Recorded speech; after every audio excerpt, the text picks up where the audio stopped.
Off the back of the 14th DealMakers Annual Awards, we chat to Marylou Greig, the editor of Gleason publications, about last year's top deals and deal makers. Marylou, thank you so much for joining us. Before we get into the awards, let's take a look at the M&A activity and the environment in South Africa over the last year. Well, activity was pretty slow in the beginning of 2014, but momentum picked up in the second half of the year, and actually it was really seen as the return of mega deals to the country since the financial crisis.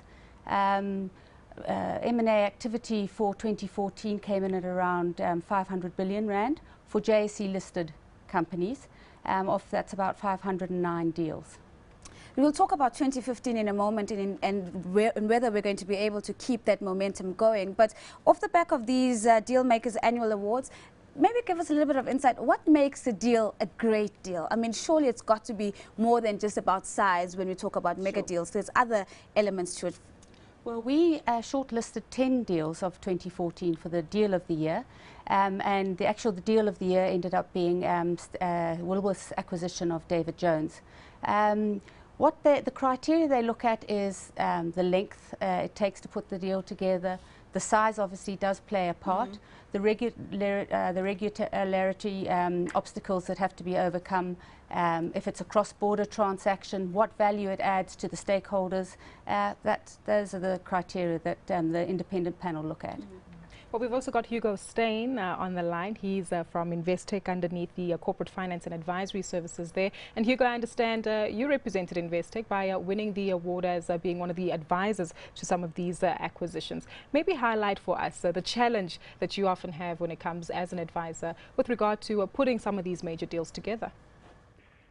No, I think as Marylou said, the level of deals, thanks to you this much for allowing the call.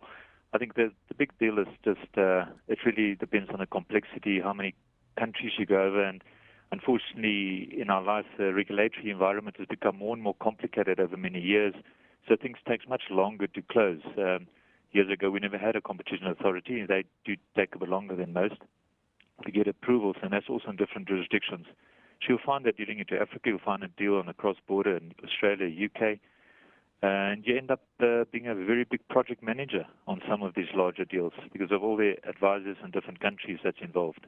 Hugo, it's Nozipho here in Johannesburg with Google, and I'm particularly interested in the comment you make about the regulatory environment. As I'm sure you know, in Africa we've been waxing lyrical from a political front anyway, that we're pushing heavily towards integration and breaking down the barriers between our borders so that the ease of doing business can be improved within particular regions.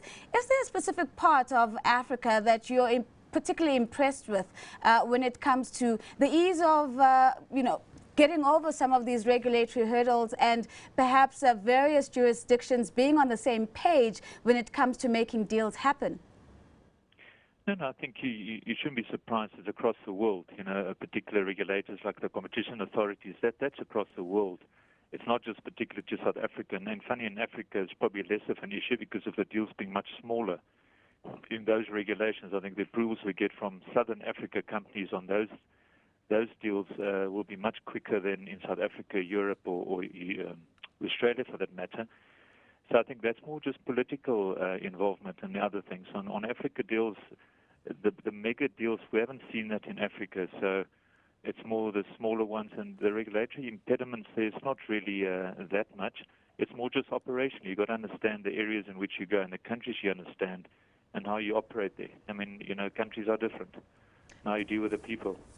Marylou, coming back to some of the award winners, you referred to acquisitions such as Steinhoff buying Pepkor, Woolies and David Jones, which are the mega deals that Hugo's just alluded to. But looking at the balance between local involvement from a transaction perspective as well as foreigners, what are the scales looking like? Well, the local transactions tend to be a little bit, quite a lot smaller, and there are many of them. I think there was about 154 billion rand of the total value was transacted by foreign domiciled countries listed on the JSE in just 5 deals, I think it was. So, that just shows you the size, the difference in size.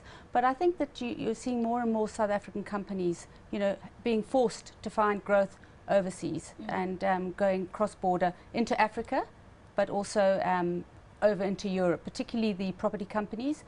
You see they're going into Europe. Coming back to you, Hugo, just to get a sense of the major trends that we're seeing in terms of who's financing these deals and where the money is trickling in from. Give us a sense of how that picture looks like.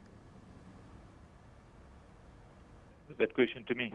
Yes, that's to you, Hugo. Yes, I think on the big deals, you can imagine that's not that easy to fund with debt. So most of them were done with equity and or debt. And South African companies in general, they're very well capitalized. So on most of these deals, most of the larger companies can fund it on their own balance sheet. And all the local banks can participate whenever they need to from a funding point of view, but some of them have actually got excess cash. So it's only on the big, larger border ones, cross-border, that you refer to, a lot of equity would have been issued, either into the market or to the sellers on the other side. But they're very well capitalized, the companies in South Africa. There's lots of flexibility for them to do more acquisitions if they want to.